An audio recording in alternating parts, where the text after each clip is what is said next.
नमस्कार मैत्रिणींनो, सांग्स क्रिएशन्समध्ये आज पुन्हा एकदा आपलं खूप खूप खूप मनापासून स्वागत. आज आपण गणपती बाप्पांच्या प्रसादासाठी रसरशीत गुलाबाचे मोदक तयार करणार आहोत. त्यासाठी आपण एक नारळ घेतला होता, छोट्या आकाराचा नारळ. तो आपण तुकडे केलेत त्याचे आणि तो मिक्सरमध्ये फिरवून घेतलेला आहे. पाहू शकता अगदी एकसारखा चव त्या आपल्याला मिळतो. त्यामुळे एखादा तुकडा राहिला असेल तर तो आपण काढून टाकू शकतो.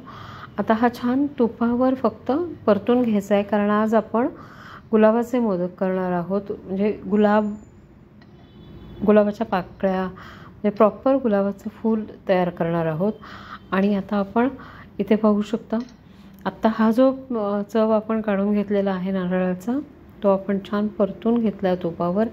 हा अशा पद्धतीने जर आपण नुसता परतून थंड करून फ्रीजमध्ये जर ठेवून दिला तर आपल्याला हवा तेव्हा आणि हवा तसा आपल्याला वापरता येतो.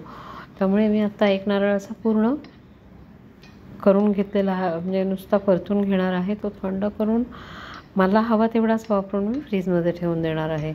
अगदी मध्यम आचेवर मंद आचेवर आपल्याला हा करायचा आहे, कारण त्याचा आपल्याला रंग अजिबात बदलू नाही द्यायचा आहे. फार असा गुलाबी वगैरे असं नाही झाला पाहिजे, किंवा त्याला असा भाजलेला वास पण नाही आला पाहिजे त्याला.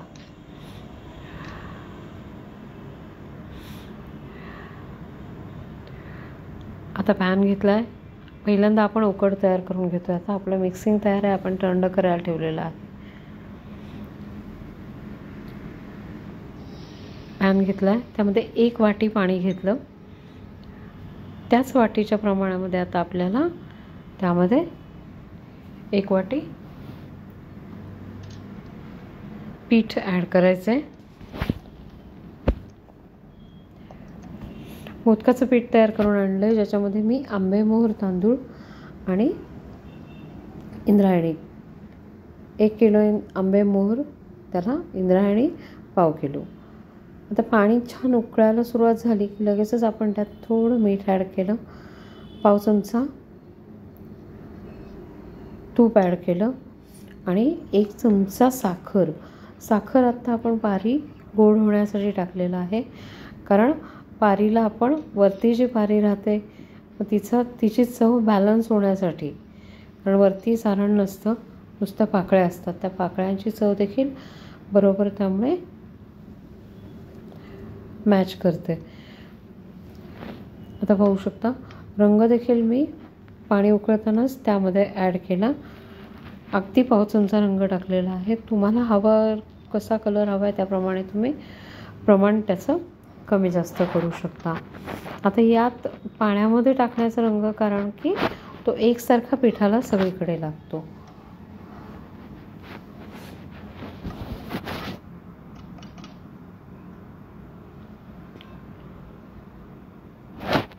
एकसारखं मिक्स झालं आपलं. आता आपण याला वाफ देऊन घेणार आहोत. 1 मिनिटभरच वाफ द्यायची आणि तसंच बंद आपल्याला ठेवून द्यायचं आहे.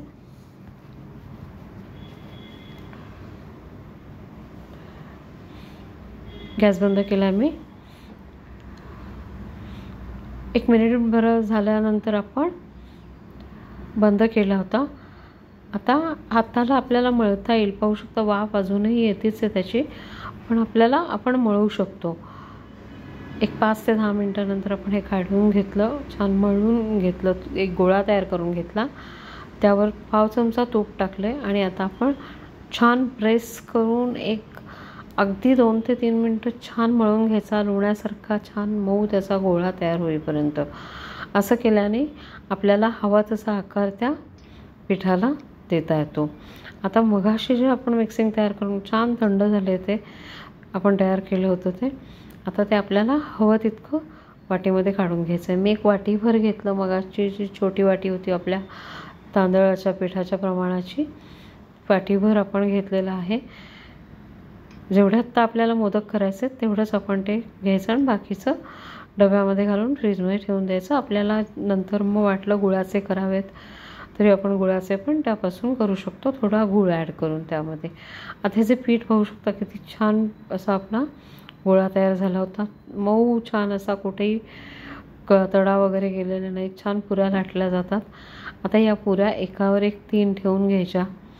वाटीने आपण नेहमीच्या पुऱ्या जशा करतो तशा एकसारख्या कट करून घ्यायच्या आणि त्या एकसारख्या अशा मी आता दाखवलं त्या पद्धतीने ठेवून घ्यायच्या. आणि हा जो भाग आहे हा बोटाने प्रेस न करता, कमी जास्त होतं किंवा बोटाचे ठसे उमटतात त्यापेक्षा चमच्याने प्रेस करून घ्यायचं, म्हणजे ते एकसारखं प्रेस होतं. ते यावर आपल्याला आपलं जे सारण होतं ते मी अरेंज करून घेतलं व्यवस्थित.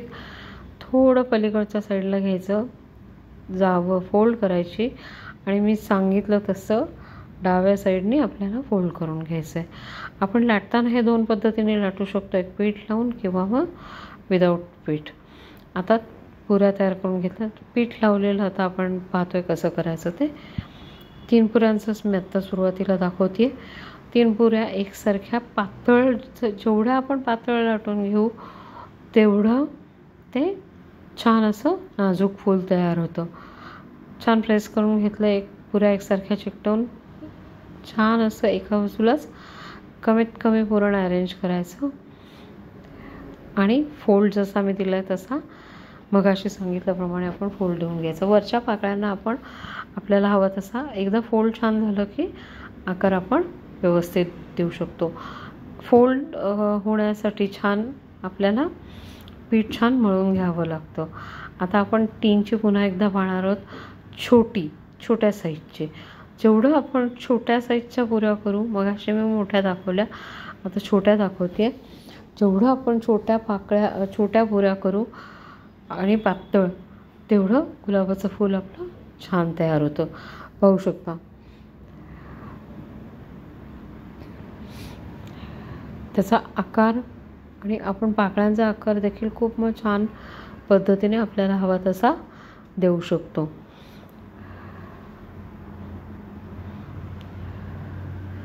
तीनचीच पुन्हा केली आहे. आता आपण 5ची करतोय. 5ची पाकळी जर आपण केली तर म्हणजे 5 पुऱ्यांचं जर आपण केलं तर पाहू शकता भरपूर पाकळ्या, त्याला भरपूर पदर. जेवढे पुऱ्या वाढवू आपण तेवढं असं छान जास्तीत जास्त पदरांचं आपलं फूल तयार होतं. आता पुन्हा एकदा 5ची करते मी. छान फोल्ड झाला आहे आणि आता पाकळ्या आपल्याला हव्या तशा आपण सेट करून घेतलेल्या आहेत. आता आपल्याला सगळी फुलं तयार झाली आहेत आपली. आता आपल्याला ती वाफवून घ्यायची आहेत नेहमीप्रमाणे. जसं आपण मोदक आपले जसे वाफवतो त्याच पद्धतीने आपल्याला हे मोदक देखील वाफवून घ्यायचे आहेत.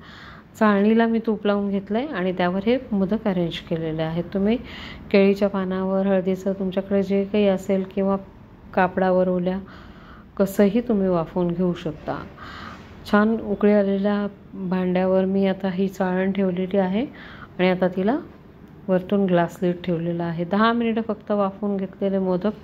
आता त्यावर बरोबर मध्यभागामध्ये तूप ॲड करून घ्यायचं, म्हणजे तूप गरम गरम असतानाच टाकल्यावर ते एकसारखं सारणामध्ये वितळतं आणि मोदक खूप छान असे रसरशीत तयार होतात. छान चव येते. आपण असं अशा पद्धतीने तूप वरतून टाकल्यामुळे सारण आपलं ऑलरेडी गोड असतं आणि त्यावर तूप ॲड केल्यामुळे त्याची चव आणखीनच छान वाढते. पाहू शकता एक मोदक मी आता अगदी जवळून दाखवते. एकसारखं छान असं आपलं तूप सगळीकडे पसरलं गेलं आहे. या तुपाची खूप छान चव लागते या मोदकांमध्ये. आणि तुम्ही याच्या पाकळ्या देखील पाहू शकता, अजिबात पडल्या नाही आहेत, तुटल्या नाही आहेत, काहीच होत नाही, कारण आपली उकड परफेक्ट झाली होती. पाहू शकता छान असं गुलाब